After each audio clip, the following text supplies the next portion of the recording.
Guys, Fools React here, back with another reaction. The next episode of Scrubs. It is episode 13 of season 1, entitled My Balancing Act. And we left off last episode with Turk and Carla saying the IOUs, saying the I love yous. JD ended up asking the MRI girl out before she came out to where he could see her face. It didn't really show us what she looked like. So hopefully hopefully this will be a continuance of that, and she'll be in this one.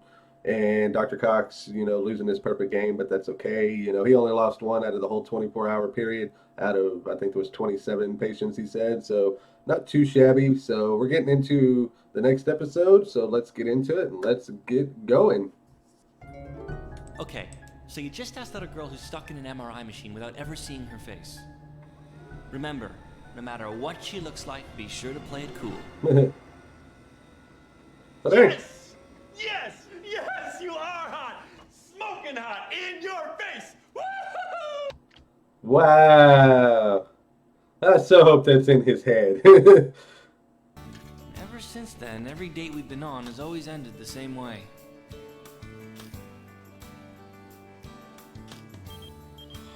No. Oh, it's Cox. He wants me back at the hospital. But the page is addressed to Lillian. Yeah, that's me. Wow. What a drag. That was probably the wrong time to ask for a quickie.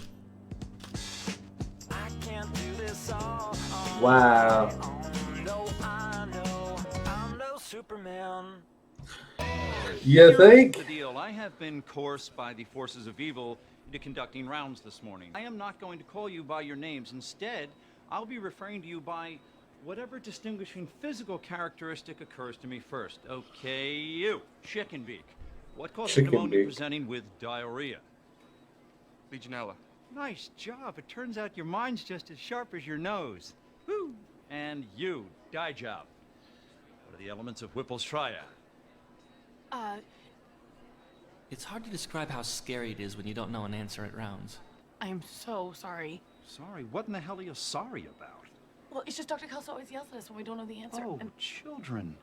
You can't let that bloated bag of hate affect you like that. And besides, being a doctor is as much about finding the answers as it is about knowing them. If you are lazy and incompetent, then yes, that will buy you a one-way ticket out of here. Doug. Listen to me carefully. Kelso can't do a damn thing. Oh my God. Answer a question. He got him and he even called him by his actual name, like he said he wasn't gonna do. He just called him Doug, like that's his actual thing too. He's just so scared. That poor guy. are very, very cute. I know. This is gonna be acutely Talking annoying. about this whole I love you thing. It's gonna make everything so much better. I mean, we're so in sync. Better conversation.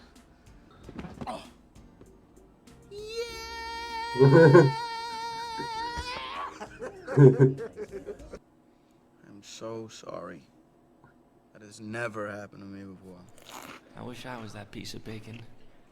Wait a second. I am that piece of bacon. That's right. You mind not staring at me while I'm eating? I hate it. But I'm not. I was What am I doing right now? eating, What are you doing? staring. Now no one gets to eat it. You happy? Maybe it would be good if we actually had a date that ends. Well, how does a date with you end? It can range from a kiss at the door to all I have for breakfast is yogurt and I'm out of bowls, so you'll have to eat off my stomach. Tonight, dinner, hides. What's wrong? It's personal. Why won't you ever open up to me? I came to you when I thought I had a broken tailbone. It was just a really bad pimple. So last night, when I was with Carla, I'm sorry, I can't talk right now. I really gotta figure this Mr. Yeager thing out. Let's just say my horse didn't finish the race. I mean, I'm at the filling station, but my credit card gets declined. I'm on the jet ski. I got it. Good, because I had no idea what I was going to say after No, that. Mr. Yeager. Afternoon rounds that day began like any other. This patient is hypoglycemic. What would be the most telling sign of an insulinoma, Dr. Reed? Elevated fasting C-peptide levels. Sure. But before you do your crazy end zone dance, can you tell me the spinal fluid findings in Guillain-Barré syndrome? Xanthochromia? Wrong. And then it happened. Suddenly, Dr. Kelso didn't seem as frightening. Not anymore. Not even the most horrible thing he could think of. All right, welcome to the ICU! Oh, God. And I think he knew who was behind it. He just wheels by with the pen away. Talk to me. Last night, Turk and I were, messing around. It's really hot, like always. Well, hot like how? Describe it. Dude. So, suddenly things aren't happening. Okay, it's true. I have never said, I love you. I told him it wasn't his fault. It's not me. It's me. Oh. Newbie, I'm relatively certain I can handle this. You're off anyway, aren't you? Yeah, whatever, I'm with you. Fair enough. Let's go treat the patient. I am so on top of things tonight, it's scary. No, you're not. You forgot you had a date. You're only 80 minutes late. She'll still be here. Please be here. Come on, Alex. Please be here. Please be here. Please. Wow. Are you kidding me? There's a waste of a gift certificate. Cancel the cobbler. I want to talk to you about rounds. Well, here we go, Bobby. Bring it on. They're all yours. You've stunned me, but you haven't dropped me to the mat. Kind of waiting for the roundhouse here, the old haymaker, when the yelling starts and the voice gets high-pitched. Daddy, I've been bad. Daddy, I've been a bad boy. Oh, Daddy. Oh, Daddy. Daddy, I've been bad. Alex, don't me. Ah, you mean the blind girl you've been dating? She's not blind. Of course she's not. Okay, newbie, how'd you drop the ball on this one? And don't tell me you cried or I'm gonna have you banned from the men's room again. I was just so excited we were doing here last night, I just forgot all about our date. You didn't forget. You kept looking at your watch. I saw you. I just naturally assumed that you were just afraid of missing judging Amy. It never occurred to me that you were choosing work over being with that sweet little biscuit, you stupid pissant. What are you saying? That you want to be like me? I just barely want to be like me. The one thing I do know is that I've sabotaged a lot of relationships by never talking things out with the guy that I'm seeing. Thanks. Sure. I need you to take care of some lawyer crap for me, and it would be a great help if you would go to traffic court for me and make this go away. I don't think so. Excuse me? No, Bob. I have my own things I need to take care of. Of course, sir. Of course, sir. Thank Walk off, bitch. you. How is it exactly that you just said that and your pants are still dry? You took away the fear. Okay, she's with a very hot guy. Stay calm. She's gonna be psyched to see you. JD, hey.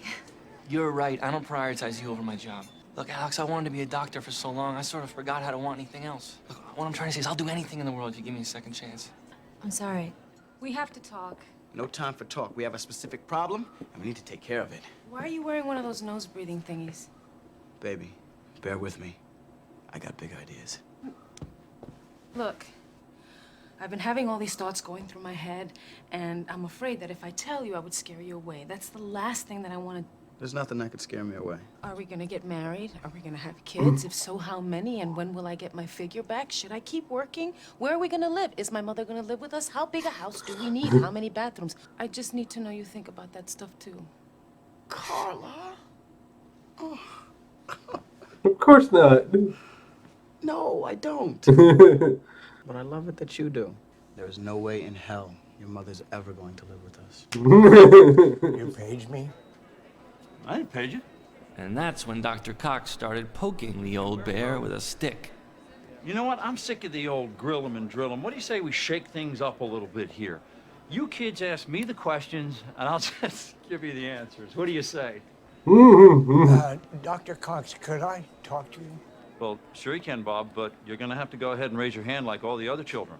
Now, you've got 5 good ones right there. Maybe he felt sorry for Kelso and didn't want to take away the one thing the guy had. Maybe he just hated rounds, I don't know. Now get the hell out of my ICU. I'm taking over. But if you didn't know Dr. Cox like I did, you'd have believed his performance too. I was happier than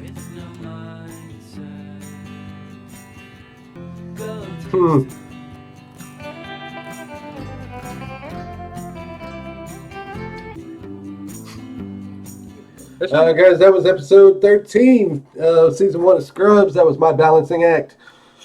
As you can tell, I wasn't so much into this episode as I have been the other ones. I still think it was an okay episode, but it wasn't one of the better ones. I think it was, like I said, it was okay.